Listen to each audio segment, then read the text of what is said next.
Stay tuned, and coming up, I am so glad on this International Women's Day to have none other than Portia Scott joining us. Stay tuned.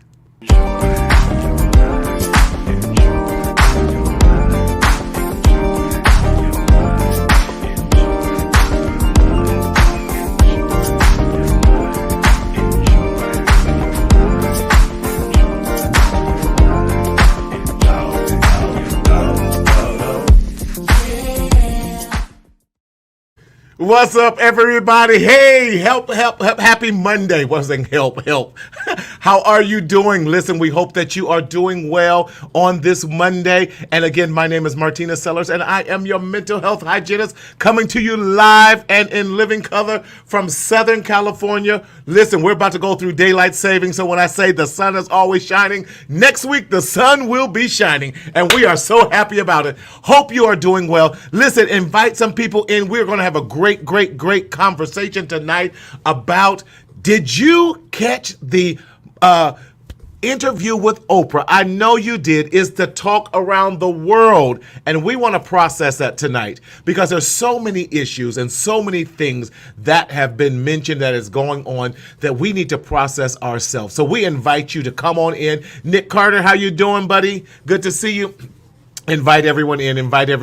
We're going to have a great time with that. And let me just remind you, this show is intended for educational purposes and educational purposes only. We are a tool. We are not a substitute for mental health services. We are not a substitute for your medical services, but we are a supplement to that. So if you're experiencing any type of psychiatric or medical emergency, we definitely want you to go to your nearest urgent care or dial 911. But with that saying, we are here to talk about what is going on. Today is International Women's Day as well. So we want to salute all the women who are doing amazing work throughout the world in everything that you are doing. But listen, I am never alone. Have you heard that one? Yes! I am never alone. But listen, I'm so glad to have with me tonight. Normally we are on her show, our show that we share together on Sunday evenings. That is Portia Scott, and I'm so glad to have her come on with us tonight. So come on and welcome to the Mental Health Matters with Marty, none other than my co-host for tonight, co-host on other show, but none other than the great Portia Scott. Hello, darling. How are you, Marty? I am well. Hello, darling. How are you? I am doing great. Yes, awesome. yes. I love that. I had to steal your line. I loved it. You know, I'm never alone. I am That's always right. with our mental health hygienist. Listen. Yes. And happy International Women's Day to Happy women International all Women. around That's the right. world. Yes. What does this, having an International Women's Day, what does that mean for you in all that you do? You know, I think for me, it gives the opportunity to hear and see women that are in all areas of life and just what they bring to each and every table. Yes. Not just business, but moms and wives and community leaders and all that we are. And so for me, it really speaks to the fact that my daughter not only has me, but a plethora of women to look at and to see women that look like her and to even just see women that are doing all kind of incredible things. So for me, it really is just a pillar, you know, for not just my daughter, for my sons too, to see that, listen, women have a voice and that voice is important. Especially we have a Vice President, Kamala Harris, who is a woman who's a woman of color who came from an HBCU, which is so important that we're really helping to change the landscape of what things look like. Absolutely. You know, and we'll go into that a lot later on in our show tonight because we got a lot to unpack. Woo! Got a lot to unpack. But even as a business owner yourself, and a woman who is building a business, and you're on so many platforms now. Again, I've not said it on this show. Congratulations for Voya Finance Group that you're working with. So excited for you. Thank and I you. want to say publicly, publicly too, thank you for the doors that you have opened for me. You've opened so many doors for me. You've not just helped me launch my podcast and perfect what I do here, but even inviting me to Voya and just exposing me to that and everything. I can't thank you enough. Oh, and Marty. so salute to you and your amazing family that you have. Yes. Thank you. Share with us all that you do and what it means being a woman of color and owning your own social media firm, marketing that you do, and what that means and how you are diversifying what could be traditionally seen as Anglo type of organizations. Right. Yeah. So I am super happy that I get the opportunity to serve as CEO of Portia Scott Media, right? Yes. Where we are making an impact one story at a time. And I came across that because as I began to do my own podcast, Wake Up and Show Up with Portia Scott, Yes. it was the stories and the intention behind the stories and people that were showing up and making an impact in their community, in their organizations. And so we can either tell our own stories or we can tell other people's stories. And I get the opportunity to tell other people's stories. I get to tell my own as well. But I think it's so important because at the core of humanity, we are so much alike more than we are different. So with the color of our skin, with our gender, with whatever it is, at the core of who we all are, we are so much alike. And it is stories that are the windows of opportunity that let us know it's possible. That's why I will keep telling stories, because it will allow someone else to know it's possible. So in addition to the podcast, I also work with Voya Financial as part of their Just Right Advantage program that they created to support and to help minority, women, veteran, LGBTQ, disability-owned small businesses and nonprofits. And with that is the podcast, Continuing the Conversation. And I love what I do. Like, I literally get the opportunity to interview business owners and leaders and nonprofit leaders and talk about how they created their businesses. Give us tools for how to grow and sustain businesses and what that looks like as a minority community, right? So whether you're a woman, whether you're a minority, whether you're a veteran, LGBTQ, disability, what does that look like in your business?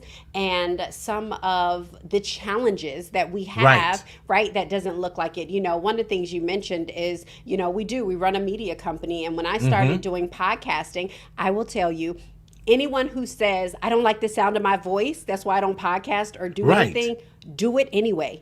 Because the sound of your voice is going to help somebody else. I hated the sound of my voice, and I would never listen to, before I started my podcast, I would never listen to anything else that I recorded. I would record it and then be gone. I would never listen to it again.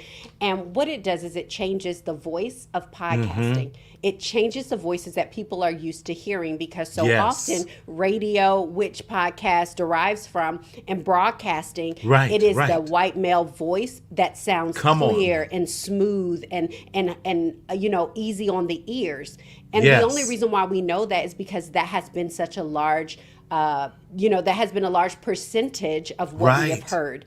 And so when you start to put these different voices, these female voices that are high pitch, that are low pitch, that are tenors, that are raspy like mine, then people no longer feel like the only voice that is good on my ears is this. It brings in the diversity of thought and innovation. So I love that, because when we now start hearing voices that sound like ours and now have shared experiences, that we now get to hear these stories from other perspectives, it makes our experiencing that much more richer in that. Jerron, hey, that's definitely peace to you.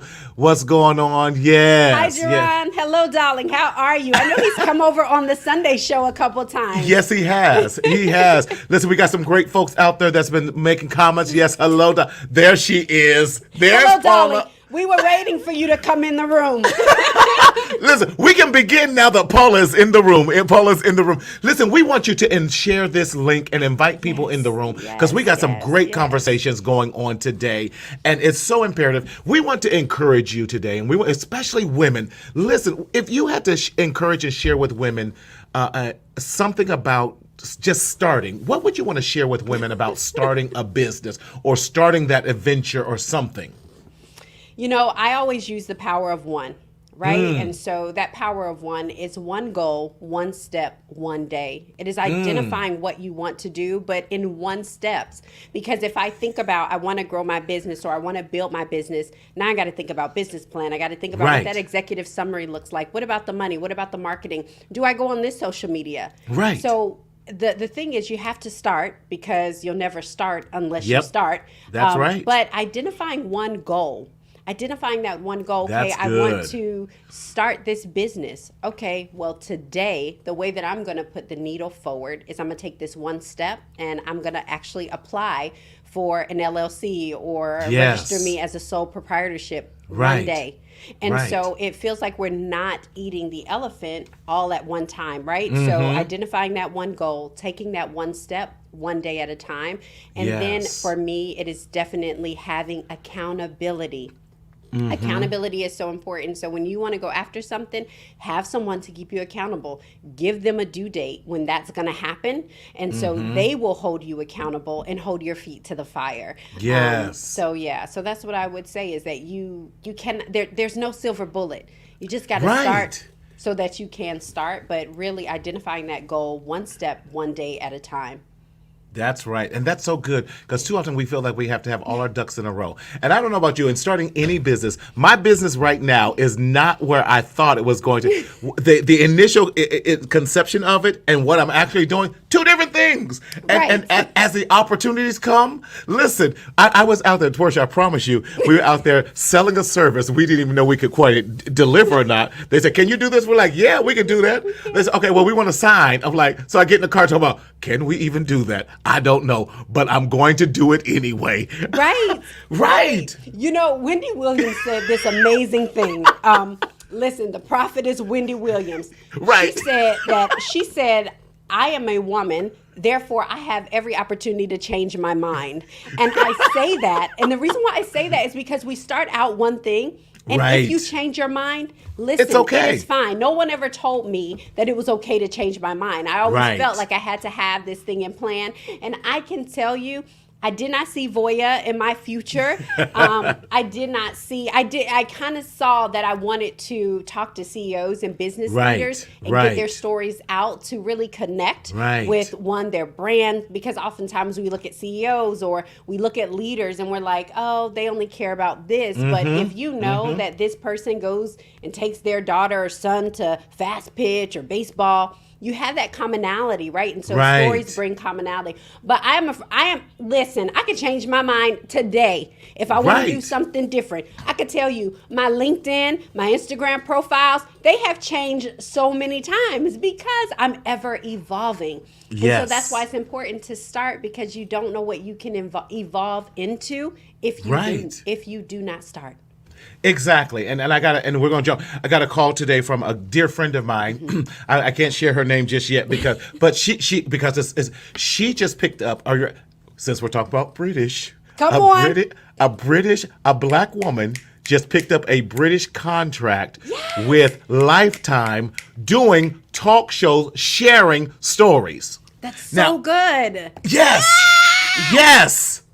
And she just did a launch of her pilot show. I'm so excited about it because it's changing lives. And then here in America, they said, I can't.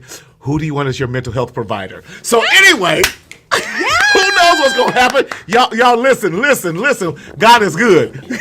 You never know. I'm telling you, you never know who's in the room. You never know. So every time, I'm going to tell this, and I promise, Marty. Go ahead. You're fine.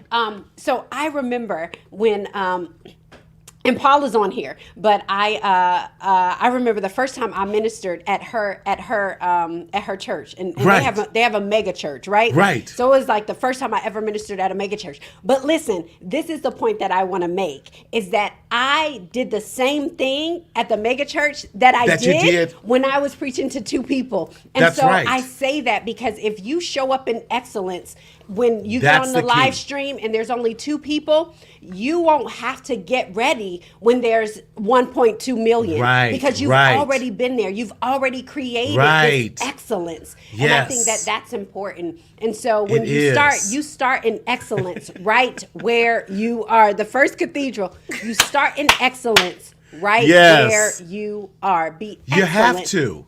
And we have to stop thinking just because I have two. You don't even know if it only takes one. It only takes one.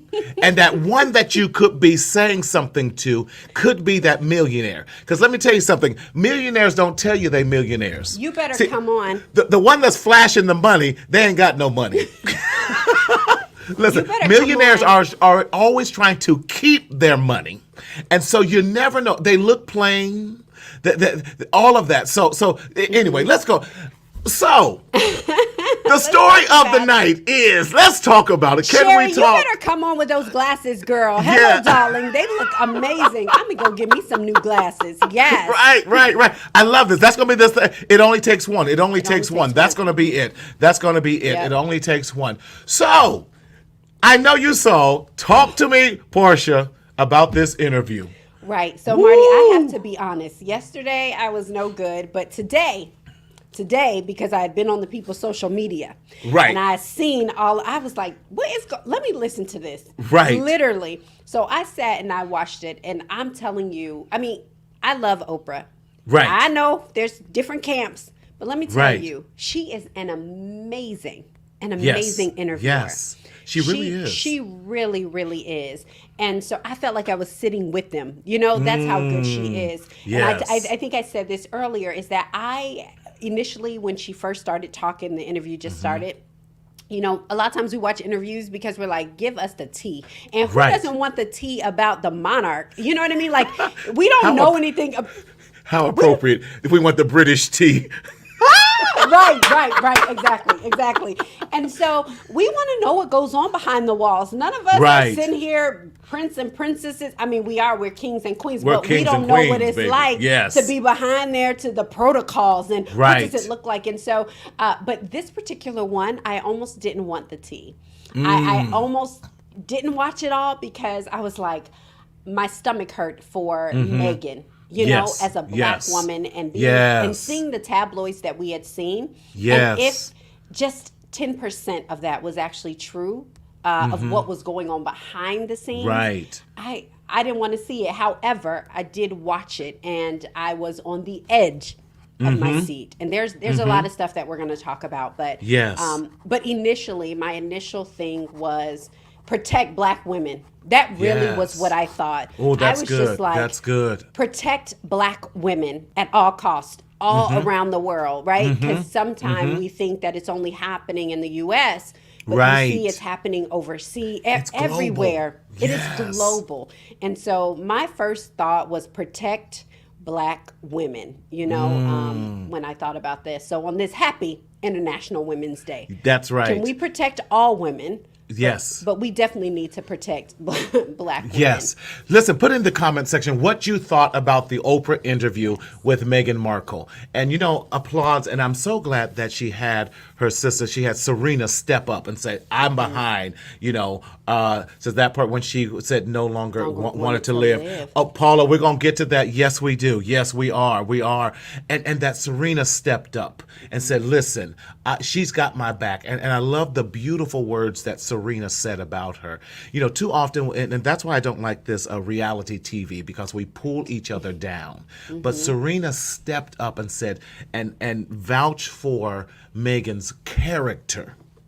And really when she was exposing, she has done the most exposing her. Yes, Harry was protecting his queen. That's right. That's right. It speaks to that. And in that, how much we all need to be protected at our most vulnerable moments. Right. At our most vulnerable moments. Go ahead. You know, it's so much to unpack. It is, right? It is. And it was funny because I can't remember if it was Harry. I think it was Harry that brought up the fact that nobody in his family came to her aid. However, there were women. I think it was like 70-something women in Parliament that came backing her about all the racist remarks and things like that. And so I thought that was incredible. Yes. You know, and I thought that spoke to who she was and just how women tend to, and we will galvanize behind one another. You know, it's kind of that thing, I'm going to talk about my sister, you better not talk about her. But when you need me, I'm going to show up. I'm going to be there. And so I think that showed, the strength of women. Yes. And especially Black women, right? I mean, we will have it out, but you call me up. What? I'm sorry. What do you Hold need? on. Who do I need to call? What do I need to do? And so I think with reality TV, it's edited. Yes. Yes. We know that by doing podcasts. There's certain ms and ahs that you can take out. Yes. There's certain distractions that you can take out, or you can put in. I can put in something from your episode in mine and make it seem like we were talking. Exactly. And so that is the thing, is in editing. But I wish they really would show the strength of women together, when they get together, when they're loving on each other, when they're supporting each other. I mean, unfortunately, I guess it doesn't sell as much as fighting, but the truth is hello, darling. That's my hello, darling. The truth is, and I say that about sisters because I have them, but the truth is just supporting her and how they really did back her. And I was looking at it, that is a huge, she was going through a lot during that time, even because she left her country. She left her support system. She left her career. Yes. She left her comfort zone. That's a lot of loss. So in the midst of it, so we have to process it from, this is when my mental health kicked in, from a grief and loss perspective as well. Wow. And not only that, she now has lost her independence, not just because she was about to get married. No one ever talks about the loss of your singleness when you get married. That some depression can come into. That's so good. Yes.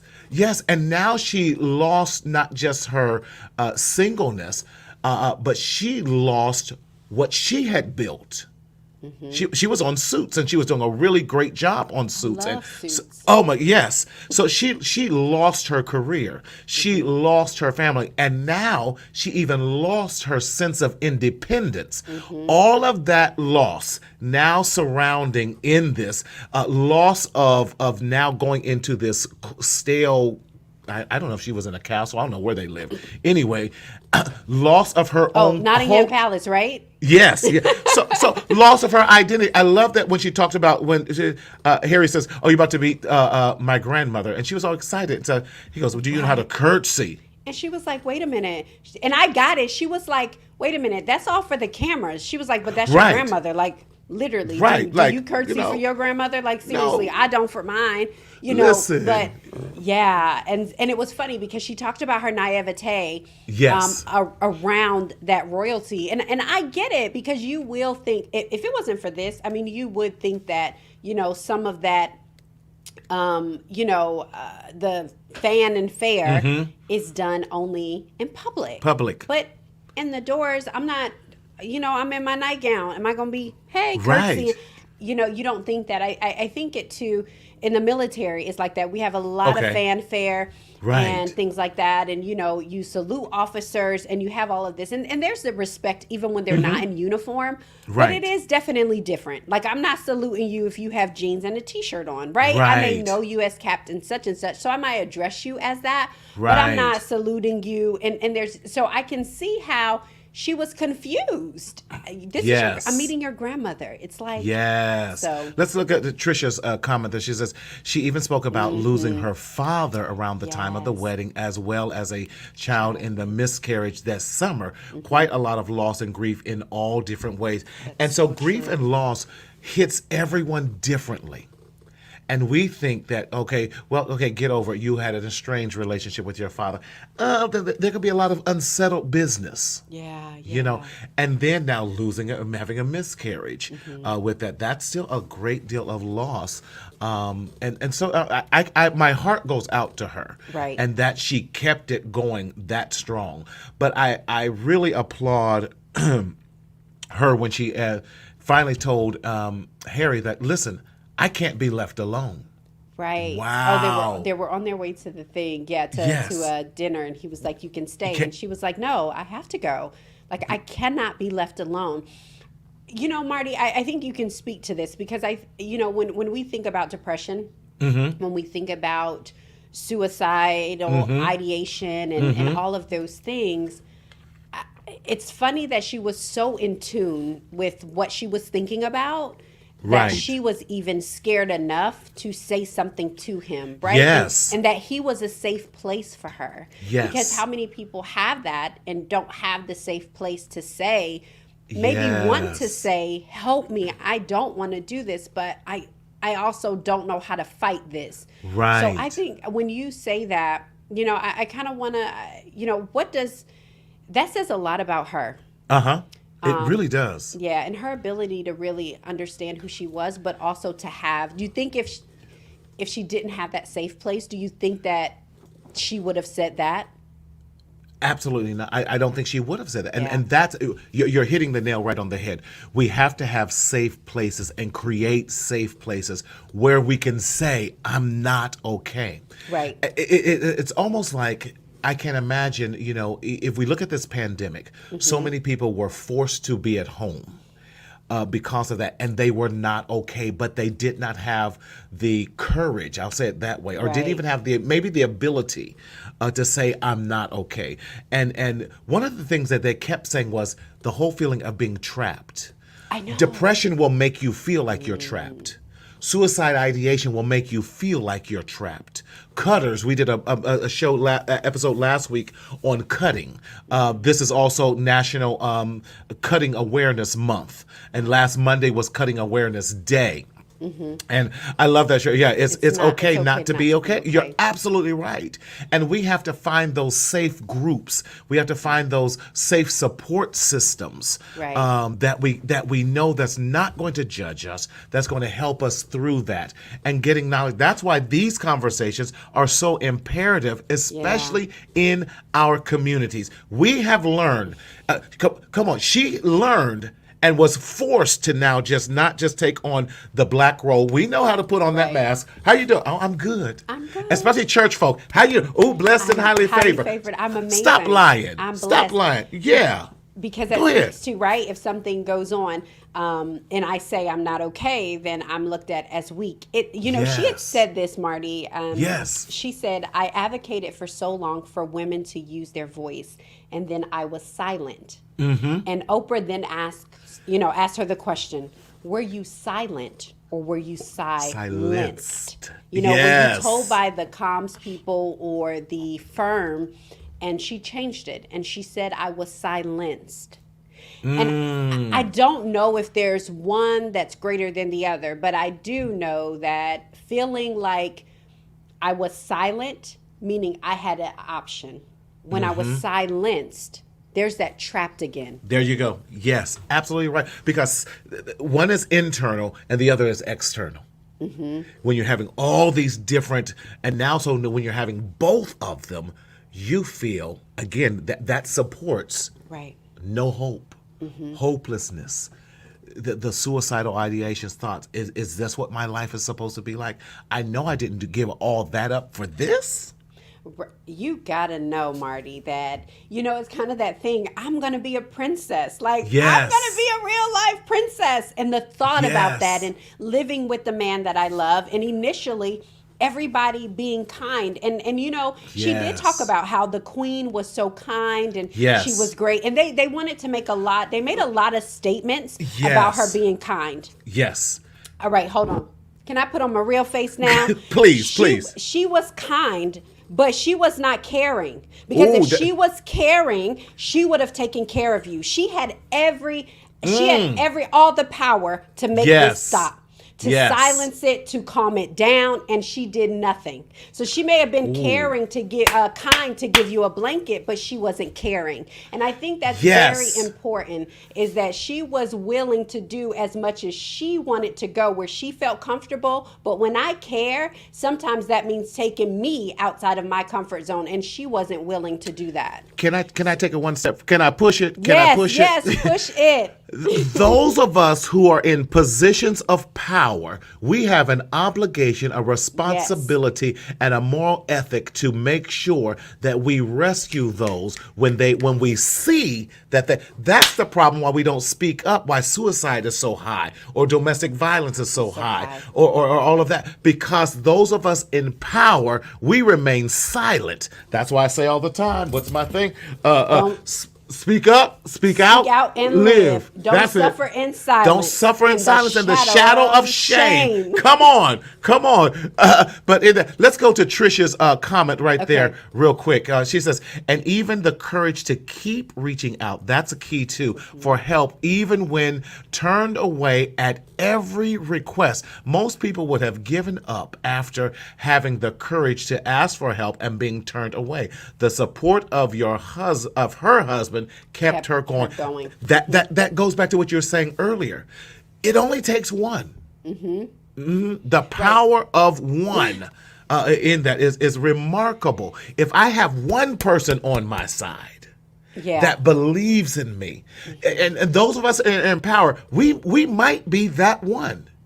Exactly. I mean, I just can't imagine, she talked about how, I don't know if you guys remember, but last year we were in a whole quarantine and we were going crazy. Yes. I think it was March 13th. By March 15th, we were all like chomping at the bit, right? Right. Open these schools back up. Let us out. Yeah. I give us a month. We were chomping at the bit. And she was saying that she wasn't free to go and have lunch or do this. Yes. And so I can only imagine how that made us feel. We were so, COVID fatigued and all of these things. And sometimes I'm still COVID fatigued, right? And so just imagine on top of all the loss that you've experienced, right? So you have all this loss, you've given up all this stuff, you're in this feeling trapped, you can't go anywhere, you have to learn you have to learn these protocols that were never taught to you. How unfair is that?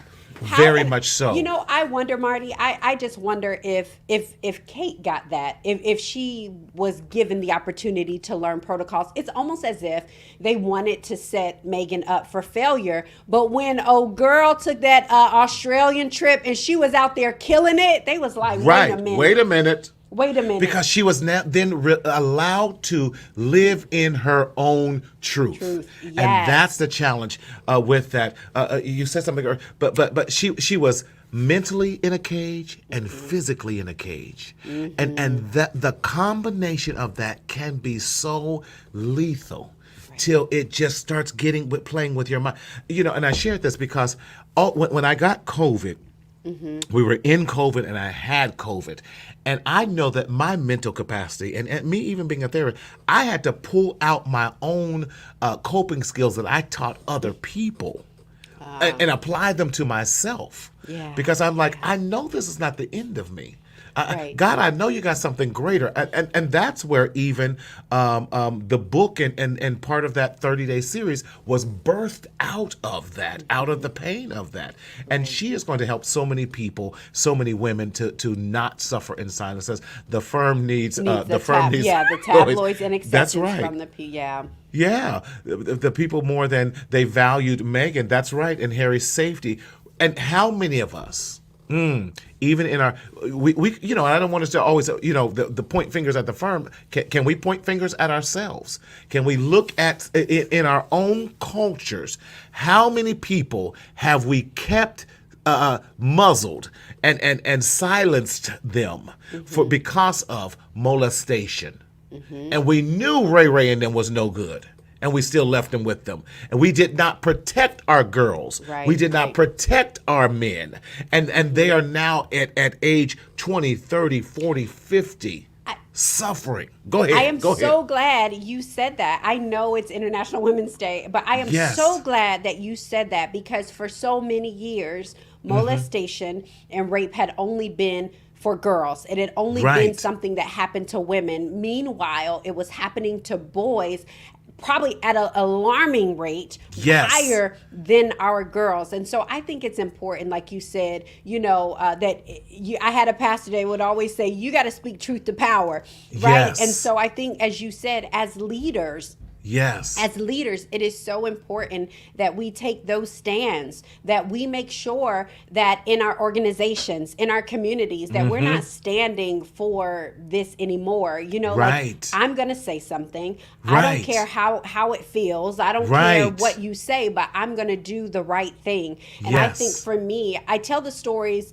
when I tell my own stories, a lot of the times I'm telling stories because I want people to know it's okay to be vulnerable. It's Yes. okay to, and we talked about being vulnerable to a certain extent, that I tell the stories that I want to tell when I want to tell them. When and you how. want to tell it, right. But I think it's important. I am good for saying, I'm not good. Right. We did not have a show Sunday because I was not good, Marty. Right. I was not good. Right. And I am so grateful for a safe place, right? Like Yes. John, I tell John, I talk to him about anything. Listen, Right, my mind right. ain't right, I talk to him. However, I also have other safe places. And 2 weeks ago, I'm calling you, bawling my eyes out, telling you I have no idea where to put my feelings. Right. And so I think that we have to create safe spaces for people to Yes. go. And it's not always knowing what to say, because Marty, even with your great mental health knowledge, it was the fact that you stayed on the phone. It wasn't because you didn't give me much No. tools. I just needed you to sit there and listen and let Yes. me talk through it. And so I think Yes. it's not about having the answers, but it's about saying, I'll be here. Yes. I'm gonna be and here. that's what we have to teach our people. Too often, and we feel that we have to know the right words to say. Right. I love the word of God says, listen, when you mourn, I mourn. When you're excited, I'm excited. And that's that we have. Sometimes we just have to sit there with them and just hold their hand, bring out a cup of coffee, just sit there and go, wow. And just, let them know the power of just being present. Right. In The that power of your moment. presence. Yes. The power of your presence in that moment helps to ease my pain. It helps me to deal with the pain. And it also lets me know that I'm not alone and that hope is on the horizon. Come on. Come on. Come on. Come on. Love that. Be there so somebody is simply heard. That's right. It. That's it. It and I'm is. telling you, I don't know what I was talking about, Marty. I was all over the place. I mean, I knew what I was talking about, but I had a Right. lot of emotions going Sure. on that I didn't even know how to separate. Yes. Daryl, go ahead and put that up. Daryl, can we Mac in put the back. yes, the Mac in the back?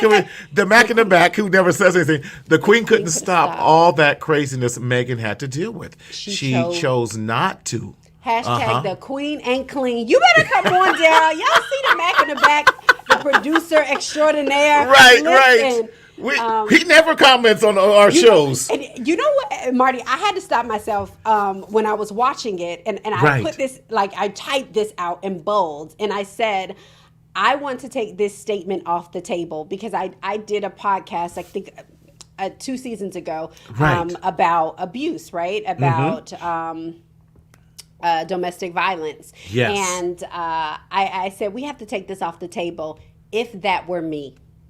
And because we have that statement in so many of our lives, and we've heard it so many times, that is a statement that stops us Yes. from even looking for a safe place because of that statement.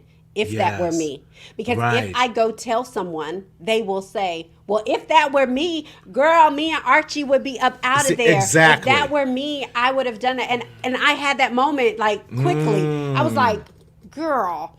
But then I had to remember that there's been a lot of moments that somebody else could have said, girl, if that were me.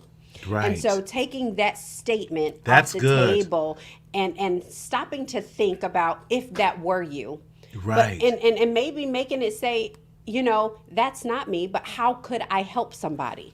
That's Instead perfect. of saying what you wouldn't do, because we never understand the pain someone's going through. We never understand the situations that people are going through, and so taking that off the table and stop allowing that to be our first statement. Yes. If that were me in the civil rights, I would have been dead. No, you wouldn't, because a whole lot of us are not doing anything, and we're currently living in a these modern in these day civil times. right- yes. So you can see how easy it is to Yes. say if it were me, but not Well, necessarily. but by saying that, you now have cast judgment. Exactly. And so now what they thought was going to be a safe space, you were saying, well, if that were me, now you go, ooh, I can't share that with you because you're judging me. Right. You don't think I have the capacity to handle this. So it makes that person retreat back and Right. then So we're putting another layer of, now we've taken and put that whole duct tape over their mouth now, Right. on top of the lock, as if the lock were not enough. Right. And so you're right. We have to be very careful about how we respond, and just saying, I feel for you. Right. That can be enough. Right. Or how can I support you? Marty, I think it's important. I actually had to look it up. Okay. Because I understood suicide. I understood suicide Yes. thoughts. But you really talked about suicide ideation. Ideation, yes. Can you talk to us a little bit about what that means? And not only what that means, but what do we look for? Right? That's good. In somebody that we may not know. Meghan Markle, although all of these things were happening, we were seeing the tabloids. I mean, she Right. was showing up. She was smiling. She was beautiful. She was Right. glowing. Who would have known? And so I Yes. think it's those people that are likely closer to her that may have seen different things. But I want you to talk about it, and really, what are some of the things that we can look for and kind of understand what suicidal ideation is? Yes. I want to talk from the context that one of the things I was doing a lot of research, and I'm glad that this thing has brought out so much. I was looking at what we call facts about suicide ideation and self-harm while women are pregnant. Oh, wow. And that there is a huge public concern about it. So Meghan exposed all of that. So suicidal ideation is this: when you start having the thoughts of, I wish I were dead, I'm hopeless, and that you start thinking through a plan, and you start just having these negative and suicidal thoughts. And what's the best way that I could die?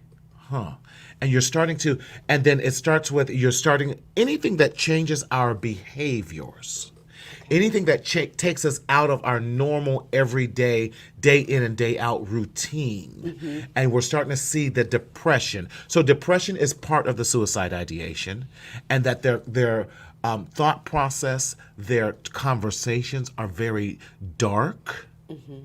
And so now we're definitely dealing with a lot of that suicide ideation with that. It can even be chemical. So if we're not eating, and so now we're in a dark. So I could only imagine what she was going through. So she's pregnant. She's in a different strange land. She doesn't know the customs. She's been muzzled. She can't hang out with her friends. She can't do social media. These other things. Now she's pregnant. When you're pregnant.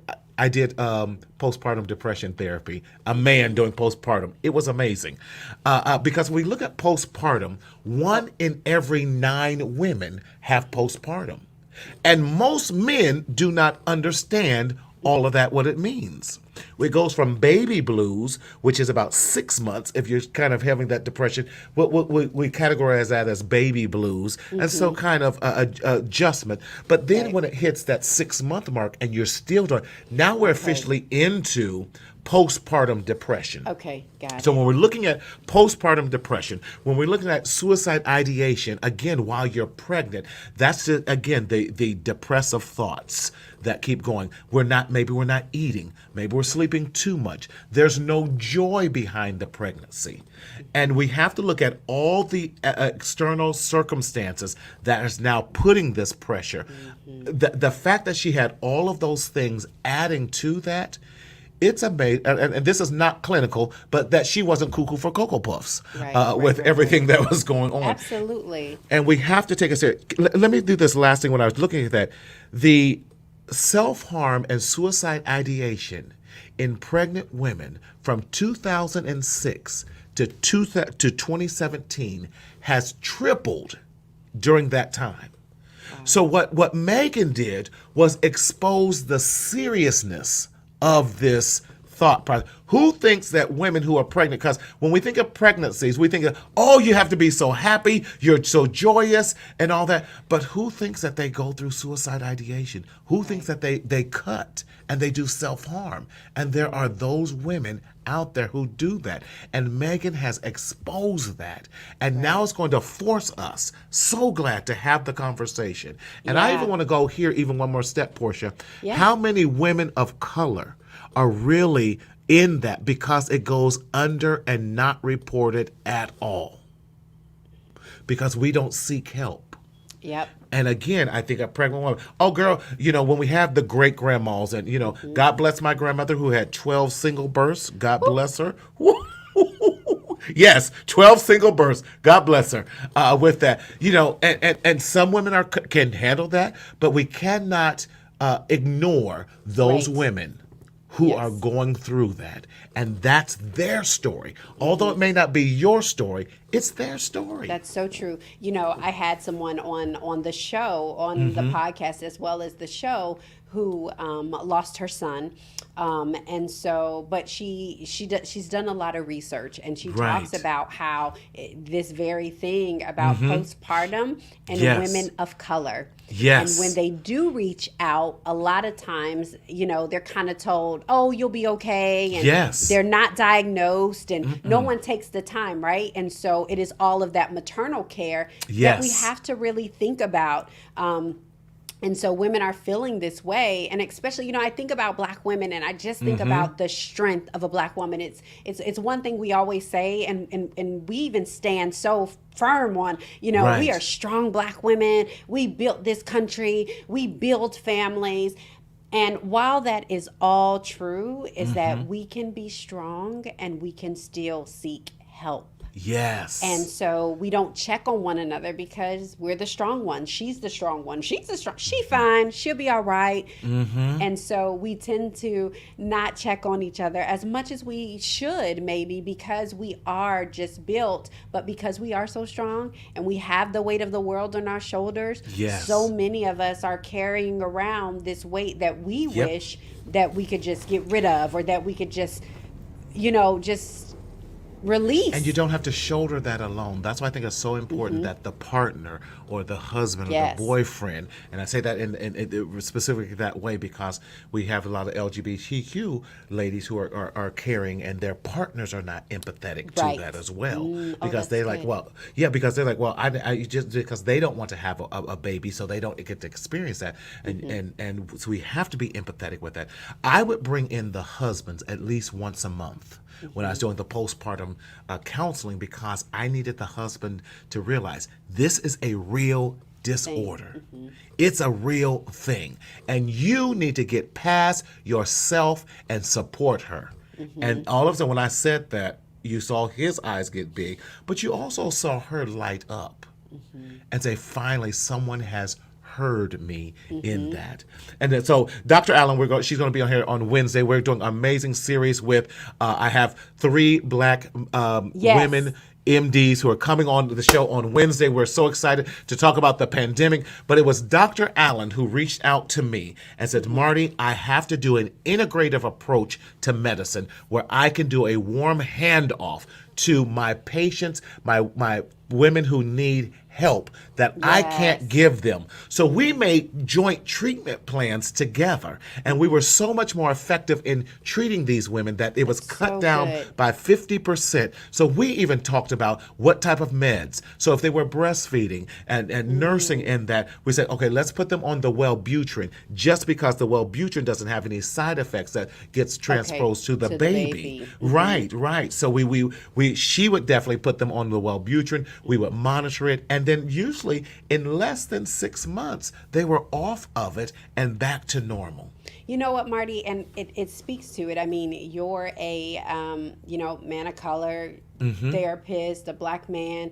She's a Black woman, right? Yes. And so the care for another Black woman and a Black baby, right? It's because you guys understand it, you make those decisions based on that and understanding how important it is. And sometimes that's not the care that women are getting, right? So I know Trish mentioned women of color are not believed when they're in pain, when they have stuff going on, even in the hospitals giving birth. And so, that's why you guys creating this holistic approach is great, because you actually care about the community that you are serving.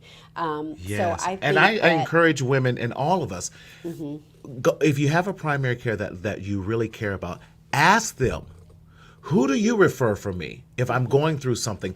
Make them give you an integrative approach to medicine, so that your therapist and your primary care, your therapist and your OBGYN, all of them are talking together, and it prevents over medication. Now I get to share with her, these are the behaviors I'm seeing. So she's going, wait a minute. Okay, thank you for sharing that, because she's not telling me this. Well, she's in postpartum depression. She's not going to remember this. Right, so that's right. my job, to now tell you the behaviors and the progress that you're making. So we say, hey, well, let's start titrating her down off of this medicine so we can get her body back healthy. Right. And so grateful that Harry was able to stand in that place for Megan. And I love, because they even said they rescued each other. Yeah, that was so good. That was so good. And just seeing him, I'm not surprised. I mean, we all know Harry to be the wild one. He kind of did what he wanted to. So it seemed, but he was trapped too in this, right? Yes. Like, he was trapped as well. And so he's like, we got to find a way to get this. I can only imagine how it would be for any partner, any spouse, to come home and your partner is crying all the time. He talked about how she was crying when she was nursing. And as a mom, I felt that so deep in my heart. I nursed, but I just was like, you are going through this. And your thought is, the baby that I'm nursing has to live with this too. Like, I can only imagine the weight of that. Like, that just hurt me in my stomach. And I just was like, so glad that he was willing. Because let's be honest, I mean, they gave up a lot. He gave up a lot. Like, I know he was saying he still talks to his grandmother, but the relationship between his father is strained. The relationship to his brother, as he said, has space.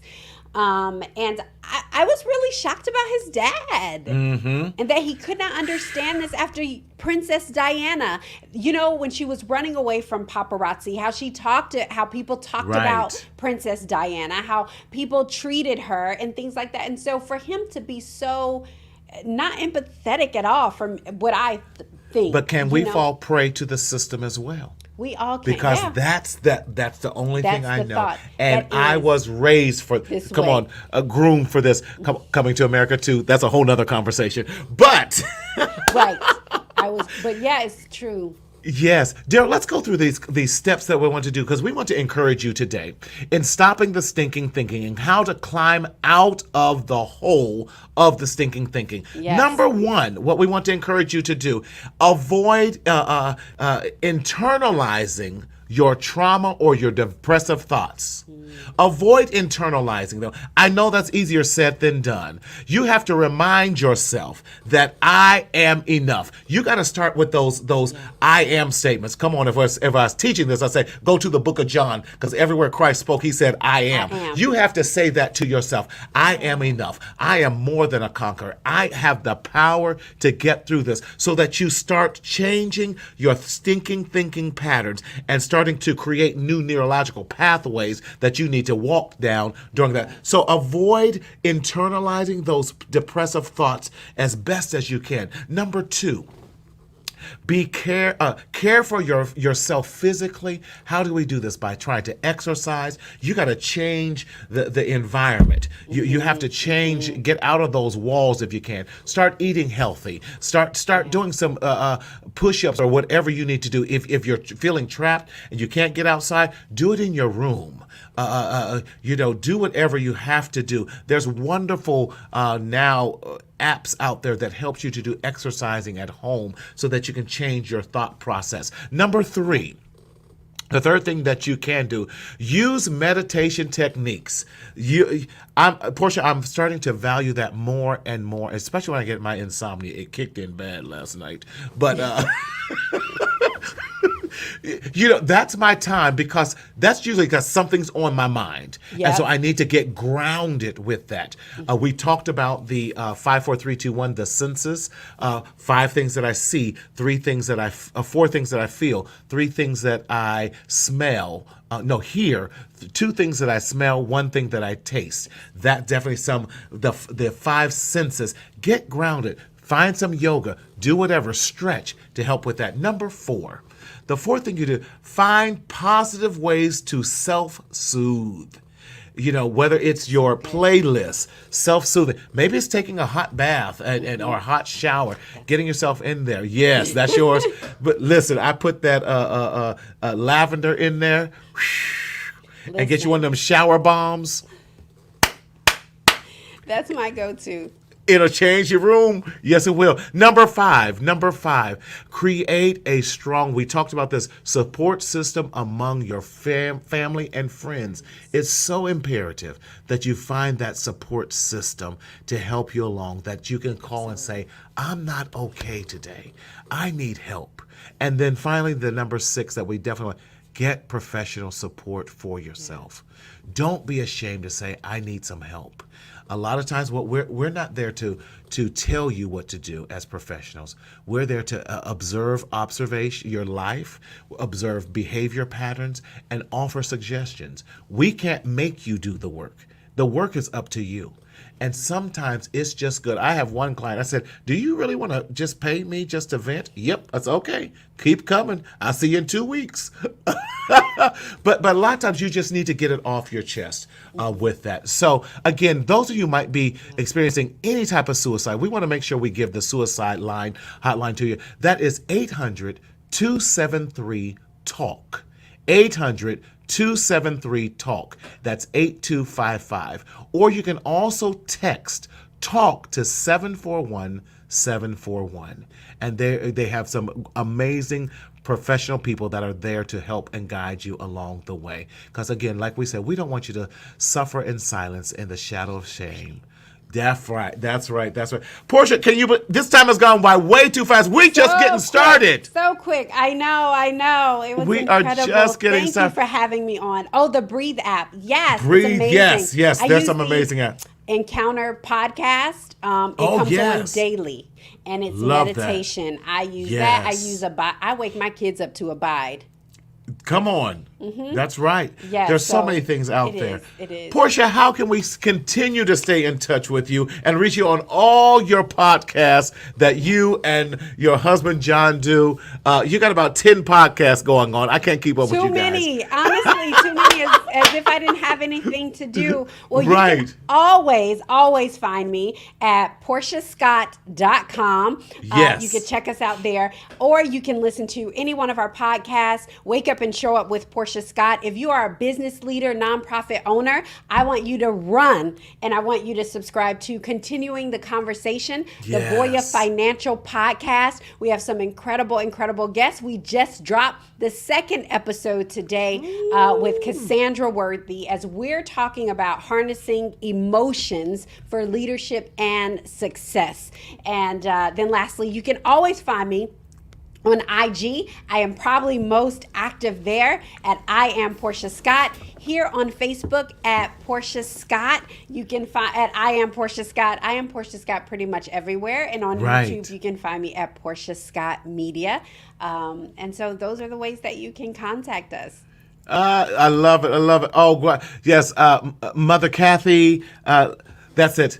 Mother Kathy, welcome. Thank you for joining us on the show tonight. We hope that you will join us. Oh, she wants a shout out. Okay, shout out. Come on, shout out to Mother Kathy. Yes, love it.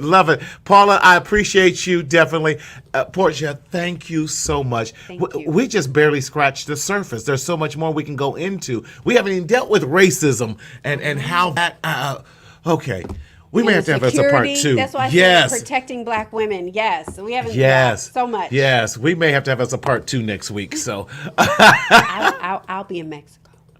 Oh, you know what? Self-care. I ain't mad. Portia, thank you. As always, we want to thank you for joining us on this episode of Mental Health Matters with Marty. Again, my name is Martina Sellers, your mental health hygienist. Please check me out on all the various platforms, but check out our website at mentalhealthmarty.com, and please, if you have not listened to part 1 of Black Fatherhood, you are missing out. We're going to be dropping part 2 on the podcast this Wednesday. Again, please, those of you who are iPhone listeners and Apple users, please give us a 5-star rating and leave us a review. And text iMatter to 855-717-1272 so that you may stay tuned and get all the latest information on how to maintain your mental health and wellness. In this journey of life, we don't want you to secretly suffer in silence in the shadow of shame. But definitely, if this information has definitely been good for you today, we want you definitely to share this, because we cannot allow our women to suffer with any type of suicide ideation, especially during their pregnancy stages. It is a definitely concern, and we want to make you aware of that. Please speak up, speak out, and live. As always, we want you to enjoy your life. See you next week. Enjoy your life, be free, live